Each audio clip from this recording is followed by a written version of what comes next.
एक बार बादशाह अकबर, बीरबल और सभी मंत्रीगण दरबार में बैठे हुए थे। सभा की कार्यवाही चल रही थी। एक एक करके राज्य के लोग अपनी समस्याएं लेकर दरबार में आ रहे थे। इसी बीच वहां एक व्यक्ति दरबार में पहुंचा। उसके हाथ में एक मर्तबान था। सभी उस मर्तबान की ओर देख रहे थे।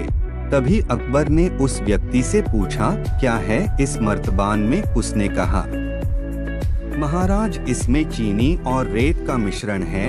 अकबर ने फिर पूछा, किस लिए?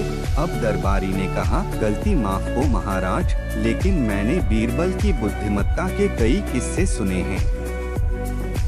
मैं उनकी परीक्षा लेना चाहता हूँ।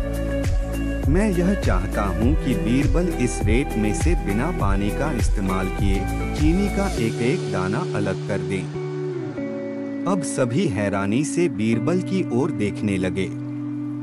अब अकबर ने बीरबल की ओर देखा और कहा, देख लो बीरबल, अब तुम कैसे इस व्यक्ति के सामने अपनी बुद्धिमानी का परिचय दोगे? बीरबल ने मुस्कुराते हुए कहा, महाराज हो जाएगा, यह तो मेरे बाएं हाथ का काम है। अब सभी लोग हैरान थे कि बीरबल ऐसा क्या करेंगे कि रेत से चीनी अलग अलग हो जाएगी। तभी बीरबल उठे और उस मर्तबान को लेकर महल में मौजूद बगीचे की ओर बढ़ चले। उनके पीछे वह व्यक्ति भी था। अब बीरबल बगीचे में एक आम के पेड़ के नीचे पहुँचे। अब वह मर्तबान में मौजूद रेत और चीनी के मिश्रण को एक आम के पेड़ के चारों तरफ फैलाने लगे।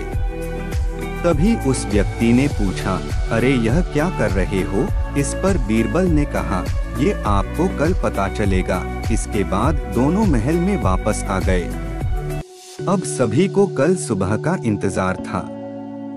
अगली सुबह जब दरबार लगा तो अकबर और सारे मंत्री एक साथ बगीचे में पहुंचे। साथ में बीरबल और रेत व चीनी का मिश्रण लाने वाला व्यक्ति भी था। सभी आम के पेड़ के पास पहुंच गए। सभी ने देखा कि अब वहां सिर्फ रेत पड़ी हुई है। दरअसल रेत में मौजूद चीनी को चींटियों ने निकालकर अपने बिल में इकट्ठा कर लिया था और बची खुची चीनी को कुछ चींटियां उठाकर अपने बिल में ले जा रही थीं। इस पर उस व्यक्ति ने पूछा, चीनी कहाँ गई? तो बीरबल ने कहा, रेत से चीनी अलग हो गई है। सभी जोर जोर से हंसने लगे। बीरबल की यह चतुराई देख अकबर ने उस व्यक्ति से कहा, अगर अब तुम्हें चीनी चाहिए तो तुम्हें चींटियों के बिल में घुसना पड़ेगा। इस पर सभी ने फिर से ठहाका लगाया और बीरबल की तारीफ करने लगे। इस कहानी से हमें ये सीख मिलती है कि किसी को नीचा दिखाने का प्रयास आपके लिए हानिकारक हो सकता है।